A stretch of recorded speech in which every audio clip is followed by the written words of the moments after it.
Bonjour à tous, l'intention qui est posée sur cette guidance, c'est: a-t-il l'intention de revenir vers moi ou de me contacter, de m'envoyer un petit message? Quel est du coup le message que tu dois avoir au-delà de cette guidance? N'oubliez pas de demander un vocal avec votre prénom pour faire barrière aux faux comptes et aux escrocs qui tentent de vous soudoyer de l'argent. Allez, c'est parti, on y va. Alors, ce qu'on te dit à l'heure actuelle, c'est qu'il est en train du coup de se rendre compte que finalement, ce qu'il avait pensé de toi, ce qu'il euh, ce qu'il croyait du coup ne pas fonctionner dans votre relation, on me dit qu'il est en train de lever un petit peu ce voile de l'illusion. Il est en train de se rendre compte qu'il a fait un mauvais choix, ou en tout cas qu'il a pris des décisions qui étaient peut-être un peu trop hâtives.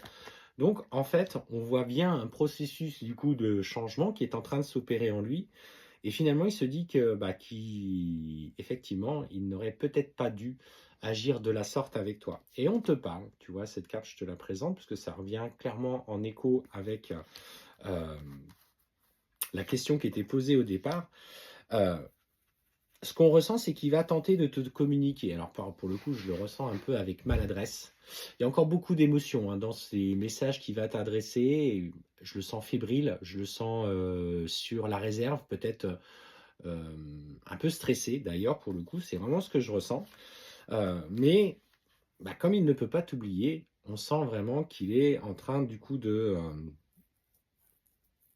d'essayer de rattraper un petit peu, comment on dit l'expression déjà, de rattraper un peu les choses. Alors, ça passe par effectivement des compromis, d'abord des échanges qui vont être un peu houleux, parce que clairement, toi, tu vas saisir l'opportunité pour exprimer ce que tu ressens et que ça va pas forcément lui plaire, mais il a vraiment à cœur de faire les choses bien. Et en fait, il va y avoir derrière cette conversation un peu délicate, de fait de compromis, peut-être un peu de reproche, ça c'est pas impossible quand même, la volonté du coup d'échanger sur quelque chose de plus sain.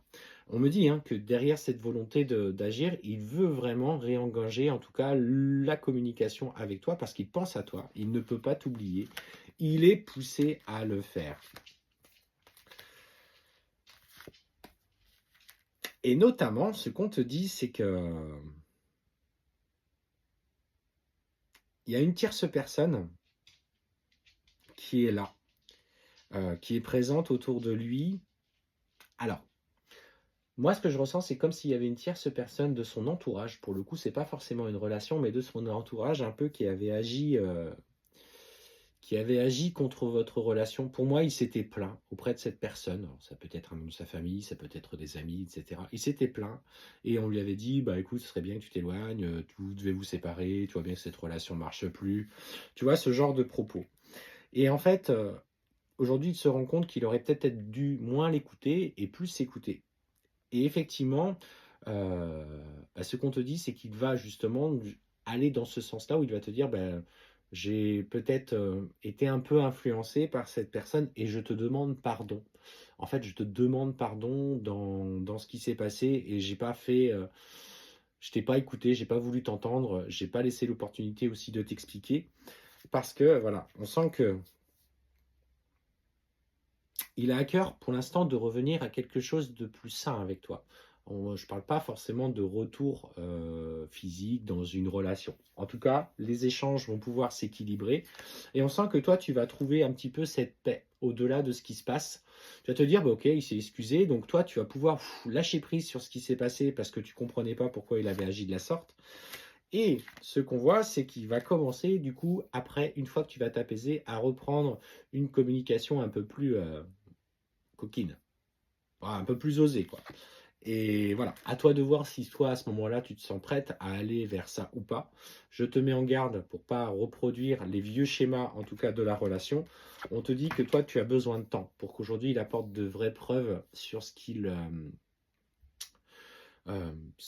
veut faire, en tout cas sur comment il envisage l'après avec toi. Et ça, ces preuves-là, ce côté rassurant, ce besoin de partager des moments doux et pas que physiques, est important pour toi aujourd'hui parce que c'est voilà, cette relation, malgré ce qui s'est passé, elle vibre avec toi. Tu le ressens au plus profond de ta peau, au fond de tes tripes.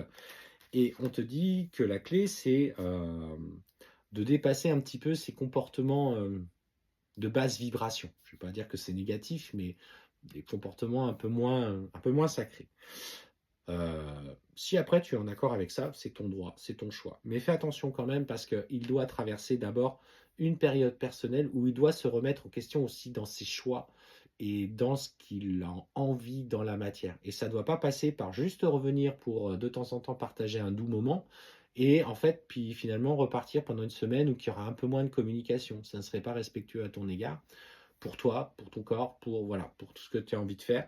Et voilà, comprends que s'il revient trop vite, en tout cas avec des messages de tentation, ne laisse pas complètement la porte ouverte en grand pour le laisser faire ce qu'il veut, parce qu'on te dit bien qu'il n'aura pas encore passé cette période d'introspection qui lui est nécessaire pour aller chercher sa lumière.